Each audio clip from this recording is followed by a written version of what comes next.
Somewhere in West Africa, before any of what came next, someone is kneeling in a field. Their hands are in the soil, dark, rich soil, the kind built over generations of careful farming. They're pressing seeds in, one by one, not fast. There's no urgency in the movement, just knowledge. The specific practiced knowledge of someone who has done this 10,000 times and will do it 10,000 more. Around them, a field that doesn't look like any field you've seen in an American history textbook.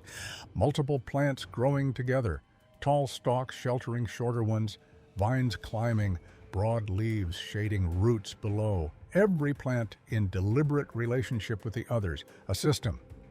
Not a garden, not a farm in the American sense, a system. Someone built this, and someone, on the other side of an ocean, decided it needed to be stopped. Most people think enslaved Africans arrived in America with nothing. That's not wrong. In the literal sense, they were stripped of almost everything. Their names, their languages, their families, their freedom.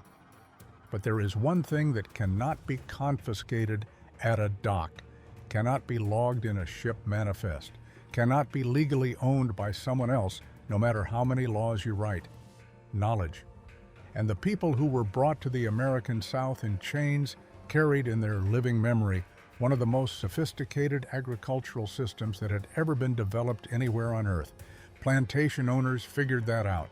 And then they tried systematically, legally, repeatedly to suppress it. Not because it was dangerous in the way we usually think of danger, not because it was violent or threatening in any obvious way, because it worked! Because a farming system that created food independence created something that a plantation economy could not survive. People who didn't need it. By the end of this, you'll understand exactly what that system was, how it survived inside the most brutal institution in American history, and why the food on your table today is proof that it never fully died. To understand what was brought to America, you have to understand what already existed before the trade routes, before the colonial contact, before any of the history that gets taught in schools. In West Africa, specifically in regions like Senegambia, Sierra Leone, and the Niger Delta, agricultural communities had been refining their farming systems for centuries. These weren't simple subsistence operations. They were complex, ecologically sophisticated systems, built on a principle that modern agriculture is only now beginning to fully understand, that the most productive and resilient form of farming is not monoculture. It is diversity. African farmers didn't plant one crop. They planted ecosystems. A single field might contain tall sorghum or corn, providing structure, with bean vines climbing the stalks, the beans simultaneously feeding the family and pulling nitrogen from the air into the soil for the next season's crop. Low-growing squash spread across the ground between the taller plants, shading the soil to hold moisture, suppressing weeds, and returning nutrients when the leaves decomposed.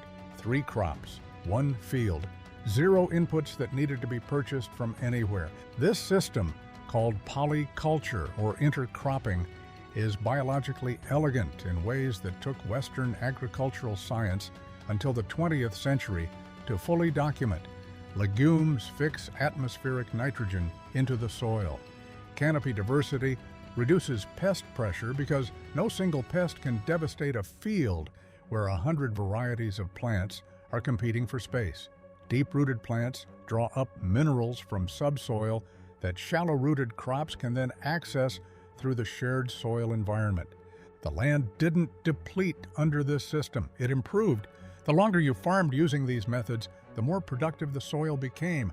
That is not an accident. That is engineering. Historian Judith A. Carney, in her landmark 2001 book, Black Rice, documents specifically how West African rice farmers, particularly from the Senegambia region, had developed cultivation techniques involving tidal flooding, seed selection, and soil preparation that were so precise, so specific to the ecology of coastal wetlands, that European planters who tried to replicate the Carolina rice economy without African knowledge consistently failed. The Carolina gold rice industry, one of the most profitable agricultural enterprises in colonial American history, was built entirely on African expertise, not on European technique.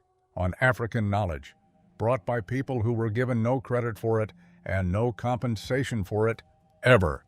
Inside the plantation system, embedded within forced labor, within conditions designed to extract maximum work for minimum survival, a small opening existed. On some plantations, particularly in the Caribbean, but also in parts of the American South, enslaved people were allocated small parcels of land to grow food for themselves. These were called provision grounds. The intent from the planter's perspective was economic convenience. Growing enough food to feed hundreds of enslaved people was expensive. If the people could grow some of their own, the operating cost of the plantation went down. That was the calculation. It was not a generous one, but here is what happened inside that calculation. In the spaces the planters weren't watching closely enough. The people working those provision grounds were not starting from zero. They were not learning to farm for the first time on a small plot in a foreign land. They were applying centuries of accumulated agricultural knowledge to whatever ground they had access to. They knew how to layer crops. They knew which plants fixed nitrogen. They knew how to read soil. They knew how to produce a surplus on land that European monoculture would have exhausted in a season. Plantation owners thought they were giving scraps of land. What they were actually giving was a canvas to people who already knew exactly how to paint. The provision grounds became productive far beyond what the planters anticipated or intended. And the surplus, the food produced beyond what a family could consume, didn't stay in the ground. It moved. On Sunday mornings, sometimes the one period in the week when movement was permitted, something happened in the cities of the American South that plantation owners could watch but struggled to stop. Markets. In Charleston, South Carolina, one of the most economically active informal food markets in the early 19th century, was operated almost entirely by black vendors, both enslaved people selling surplus from provision grounds and free black people operating businesses. They sold produce, fish, baskets, prepared food, goods made from what the land and their labor had produced. The same pattern appeared in New Orleans, in Savannah, across the coastal South, wherever provision ground surpluses had somewhere to go on a Sunday morning.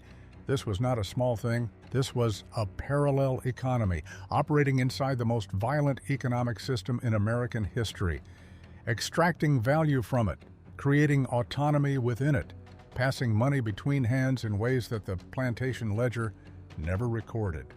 Frederick Douglass, in his 1845 narrative, wrote in precise and devastating detail about how food was used as an instrument of control. Rations were carefully calibrated. The less food an enslaved person could access independently, the more completely they depended on the plantation for survival. Dependency was not a side effect of the system. It was a design feature. The provision grounds and the markets they fed created something the design was specifically intended to prevent: people who could feed themselves, people who could trade, who could save, who, in documented cases, used the money they accumulated in these informal markets to purchase their own freedom or the freedom of family members. If you control someone's food, you control their life. Plantation owners understood that completely, and by the early 1700s, they had started writing laws. The legal record is specific if you look for it. Beginning in the colonial period, South Carolina, Virginia, Georgia, laws appeared restricting the economic activity of enslaved people with unusual precision, not broad prohibitions, but targeted ones. Enslaved people could not sell crops or produce without written permission from an owner. In many jurisdictions, they could not own livestock. They could not participate in market trade independently. They could not hire out their own labor without the proceeds going to an enslaver. These laws weren't written in response to violence. They were written in response to productivity, in response to market activity, in response to the provision ground system generating enough surplus that black vendors were becoming visible, recurring presences in city markets, visible enough that planters found it threatening. Imagine growing your own food, then needing written permission to sell it. That's not a hypothetical. That was the legal reality for millions of people across the American South for over a century, and the targeting didn't stop with the Civil War. The Black Codes, passed across the former Confederacy almost immediately after emancipation, reconstructed many of the same restrictions under new legal language. Formerly enslaved people were prohibited from owning land in many jurisdictions, from signing independent farming contracts, from operating outside systems of labor that bore uncomfortable similarity to what had just been legally abolished. The goal was the same as it had always been: prevent food independence, prevent economic autonomy, prevent the provision ground from becoming something the plantation system couldn't control. This sounds like it should have been unconstitutional. Eventually, much of it was ruled to be. But the damage was not theoretical. Land that could have been owned was not. Farms that could have been built were not. Wealth that should have accumulated across generations did not. The legal suppression of black agricultural independence in the post-emancipation South is one of the most significant and least discussed factors in the racial wealth gap that exists in America today. It wasn't chance, it was policy, and the pigs, of all things, tell part of that story most clearly. A pig doesn't sound like a revolutionary act, but think about what a pig actually represents economically for a family operating outside of and despite a system designed to keep them dependent. A pig provides meat, lard for cooking, eliminating the need to purchase fat from the plantation store, hide for leather, offspring that can be traded, sold, or kept to expand the herd. A single pig, managed well, generates a downstream economy for a family over the course of a year that touches almost every category of what the plantation store controlled. This is why livestock ownership was specifically targeted in restriction laws across the colonial South. A cow meant you didn't need the plantation for milk. A chicken meant protein that didn't come through a ration. A pig meant independence that was visible, productive, and impossible to fully suppress once it existed. A pig might not sound revolutionary until you understand that it meant you didn't need them for survival, and that specific, practical, undeniable self-sufficiency was exactly the problem. Here is what is true. The laws could not confiscate the knowledge. The restriction on selling crops could not erase the understanding of how to grow them. The prohibition on livestock could not delete the memory of animal husbandry. The centuries-long legal project of suppressing black agricultural independence could not eliminate what lived in the hands and the memory and the practice of people who had been farming since childhood, whose parents had farmed, whose grandparents had farmed, reaching back through generations to the fields in West Africa, where it all began. The crops themselves are the evidence. Okra, brought to the Americas through the slave trade, became the thickening agent in gumbo, the base of stews, the foundation of a cuisine. The word okra derives from the Igbo word okuru. It didn't arrive by accident. It was carried deliberately as a food, as a medicine, as a connection to home. Black-eyed peas, drought-resistant, high-protein, nitrogen-fixing. The same agricultural logic that made them valuable in African polyculture made them a survival crop in the American South. They could grow in depleted soil. They could be dried and stored through winter. They were carried across an ocean, and they kept feeding people for centuries. Rice, and this one is documented in extraordinary detail by Judith Carney's research, the specific varieties and cultivation techniques used in the tidal wetlands of coastal South Carolina and Georgia came directly from West Africa.